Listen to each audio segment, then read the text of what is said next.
c'est Lightfox, on se retrouve pour une nouvelle vidéo en compagnie de ChatGPT.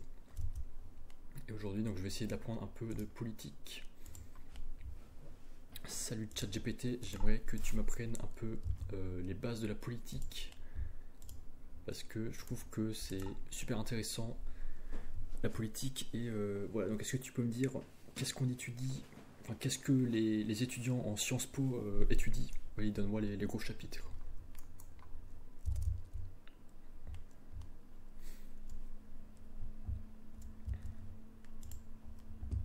En sciences politiques, on étudie plusieurs grands domaines. 1. Les théories politiques. Les idées et philosophies qui ont façonné les systèmes politiques à travers l'histoire. 2. Les institutions politiques. Comment fonctionnent les gouvernements, les parlements, les systèmes électoraux, etc. 3. Les relations internationales. Les interactions entre les États, la diplomatie, les conflits, la coopération internationale. 4. La sociologie politique. L'étude des comportements politiques, des mouvements sociaux et des dynamiques de pouvoir. 5. L'économie politique. Comment l'économie et la politique s'influencent mutuellement. 6. Les politiques publiques. L'élaboration, la mise en œuvre et l'évaluation des politiques gouvernementales. Cela couvre un large éventail de sujets et te donne une base solide pour comprendre les enjeux politiques et sociaux. Tu as des questions sur l'un de ces domaines en particulier? Ok, ouais, est-ce que tu peux commencer par le premier chapitre, les grandes idées politiques là?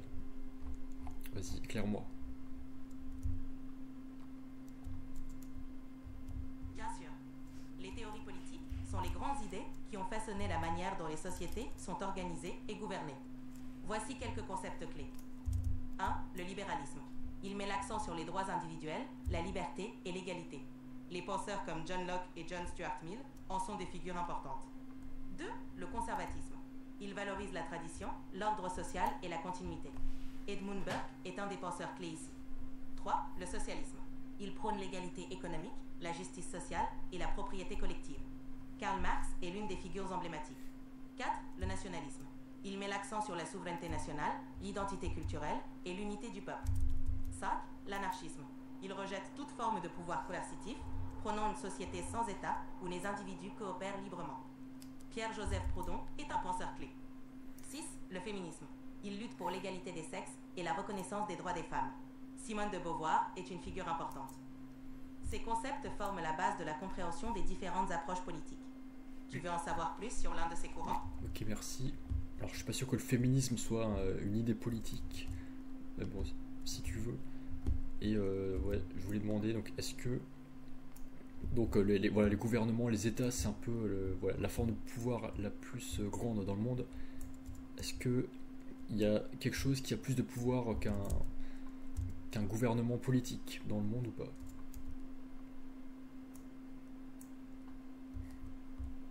Les gouvernements sont effectivement des entités puissantes, mais il existe d'autres acteurs qui peuvent avoir une influence considérable. 1. Les organisations internationales, des institutions comme l'ONU, le FMI ou l'OTAN peuvent exercer une grande influence sur les politiques mondiales et les décisions des États. 2. Les multinationales. De grandes entreprises peuvent influencer les politiques économiques, sociales et environnementales, parfois même plus que certains gouvernements. 3. Les institutions financières. Les marchés financiers et les banques peuvent avoir un impact énorme sur l'économie mondiale. 4. Les mouvements sociaux et ONG. Les organisations non gouvernementales et les mouvements sociaux peuvent influencer les politiques et les décisions publiques à travers le monde. Ces acteurs peuvent parfois rivaliser avec les gouvernements en termes d'influence et de pouvoir. Tu trouves ça intéressant? Ouais, moi j'aime bien particulièrement les entreprises, les multinationales. Je pense que je suis plutôt le libéraliste, un libéral comme Elon Musk. Voilà, j'aime particulièrement les GAFAM, hein, tout ce qui est technologie, entreprise, monde privé. Ouais, je trouve que c'est mon mouvement préféré, donc libéral. Et voilà, est-ce que tu peux me donner plus d'éclaircissements sur les différences entre républicains et démocrates aux États-Unis?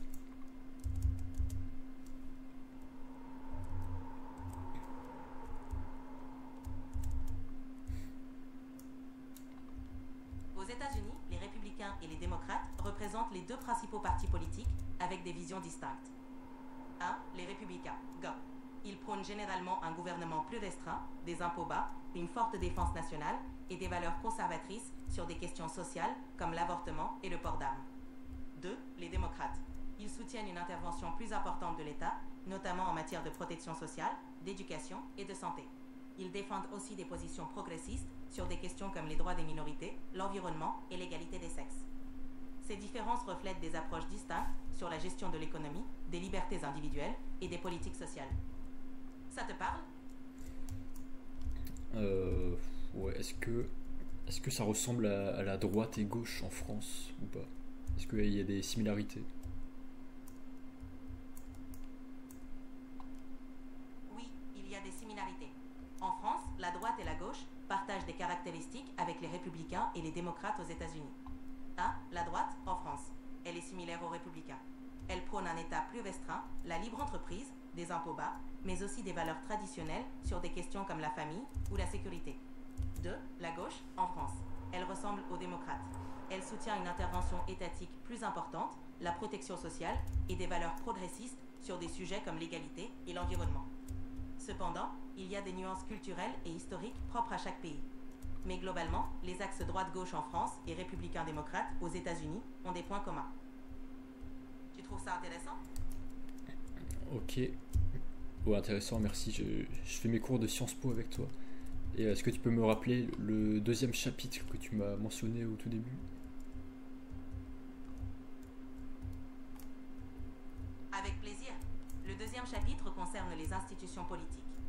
Voici quelques points clés. Les types de gouvernement. On étudie les différentes formes de gouvernement comme les démocraties, les républiques, les monarchies et les régimes autoritaires. 2. Les systèmes électoraux. Comment les élections sont organisées, les types de scrutin, majoritaires, proportionnels, et leur impact sur la représentation politique. 3. Les branches du gouvernement. Les rôles du législatif, de l'exécutif et du judiciaire, et comment ils interagissent pour former un équilibre des pouvoirs. 4. Les constitutions et lois. L'importance des constitutions, des droits fondamentaux, et comment les lois sont créées et appliquées. 5. Les organisations supranationales. Comment des entités comme l'Union européenne fonctionnent et influencent les politiques nationales. Ce chapitre donne une compréhension de la structure et du fonctionnement des systèmes politiques. Tu veux en savoir plus sur l'un de ces points? Ouais, intéressant. Est-ce que tu peux me résumer les principales formes de gouvernement qu'il y a eu dans l'histoire de l'humanité? Donc tout ce qui est monarchie, démocratie, tout ça. Vas-y, liste les principaux types. Bien sûr. Voici les principales formes de gouvernement qui ont marqué l'histoire. 1. La monarchie. Un seul dirigeant, souvent un roi ou une reine, détient le pouvoir, généralement de manière héréditaire. Il y a des monarchies absolues, pouvoir total et constitutionnel, pouvoir limité par une constitution. 2. La démocratie. Le pouvoir est détenu par le peuple, souvent à travers des élections. Elle peut être directe, les citoyens votent sur les décisions, ou représentative, les citoyens élisent des représentants. 3. La République. Une forme de démocratie où le chef de l'État est élu, souvent avec une séparation des pouvoirs, exécutif, législatif, judiciaire. 4. L'oligarchie. Le pouvoir est entre les mains d'un petit groupe de personnes, souvent basé sur la richesse, la famille ou le pouvoir militaire. 5. La dictature. Un seul leader ou un petit groupe détient le pouvoir absolu, souvent acquis par la force, avec peu ou pas de participation populaire. 6. La théocratie. Le gouvernement est dirigé par des leaders religieux et les lois sont basées sur des textes sacrés. Ces formes de gouvernement ont évolué et se sont adaptées selon les contextes historiques et culturels. Tu veux approfondir l'une de ces formes? Ouais, est-ce que tu peux plus expliquer la différence dans une république entre la séparation du pouvoir judiciaire, législatif et exécutif? Bien sûr. Dans une république, la séparation des pouvoirs est essentielle pour éviter les abus et garantir un équilibre. Voici les 3 branches principales. 1. Le pouvoir législatif. Il est chargé de faire les lois. Ce sont généralement les parlements ou les assemblées qui débattent et votent les textes législatifs. Il représente la volonté du peuple et contrôle l'action du gouvernement. 2. Le pouvoir exécutif. Il applique et fait respecter les lois. Il est dirigé par le chef de l'État, président, premier ministre, et comprend le gouvernement et l'administration. Sa mission est de mettre en œuvre les politiques publiques. 3. Le pouvoir judiciaire. Il veille à l'application des lois et à la justice. Indépendant, il tranche les litiges et contrôle la légalité des actes du pouvoir exécutif et législatif. La séparation des pouvoirs garantit que chaque branche peut agir de manière indépendante et équilibrée. Tu veux approfondir un aspect en particulier? Ouais, merci, c'est bon. Et maintenant, tu peux me rappeler le troisième chapitre. Qu'est-ce que c'était?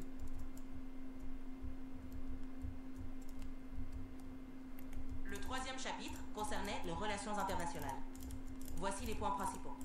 1. Les interactions entre États. Comment les pays coopèrent, négocient et parfois entrent en conflit. Cela inclut la diplomatie, les alliances et les traités. 2. Les organisations internationales.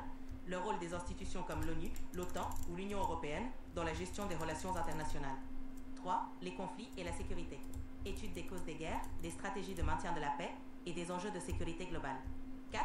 La mondialisation. Comment les échanges économiques, culturels et politiques s'intensifient à l'échelle mondiale, créant des interdépendances entre les nations. Ce chapitre aide à comprendre comment les pays interagissent sur la scène mondiale.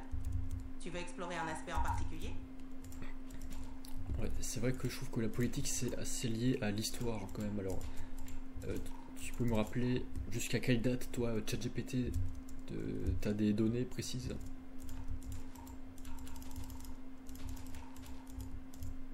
Mes connaissances vont jusqu'en septembre 2021.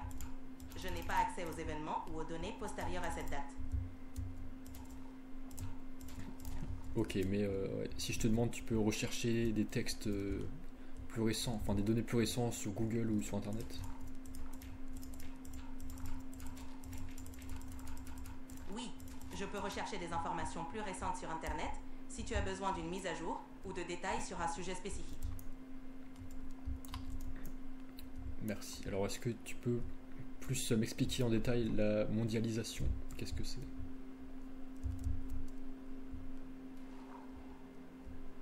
La mondialisation est un processus par lequel les pays et les sociétés du monde deviennent de plus en plus interconnectés et interdépendants. Voici quelques aspects clés. 1. Économique. Les échanges commerciaux et financiers augmentent avec des entreprises opérant à l'échelle mondiale et des marchés de plus en plus intégrés. 2. Culturel. Les cultures se diffusent et s'influencent mutuellement avec la propagation des idées, des modes de vie et des produits culturels. 3. Technologique. Les avancées technologiques facilitent la communication et le partage d'informations à l'échelle mondiale. 4. Social et politique.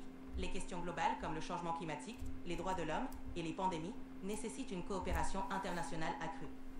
La mondialisation apporte des opportunités, mais aussi des défis comme les inégalités économiques et la perte de diversité culturelle. Tu veux en savoir plus sur un aspect particulier? Ok, très intéressant. Et donc ça, tout ça, tu m'as dit, c'est un peu le tronc commun que tu étudies à Sciences Po. Et après, vers le master, si ça a un peu le même système que les licences master, vers quelle branche principale on peut se spécialiser en politique? Oui, en sciences politiques, après le tronc commun, les étudiants peuvent se spécialiser dans plusieurs domaines lors de leur master. 1. Relations internationales.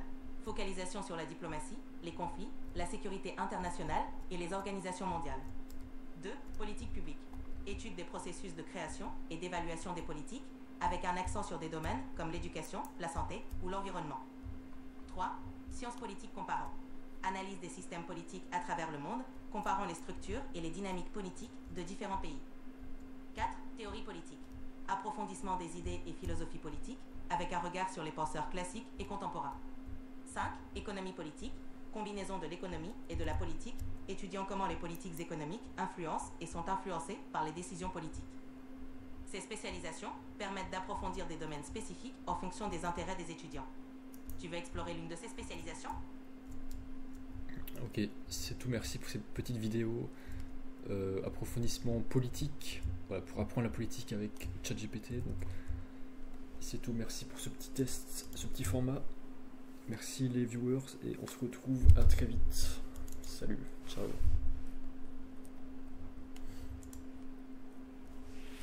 Avec plaisir. Merci à toi et aux viewers. À bientôt pour de nouvelles explorations. Salut.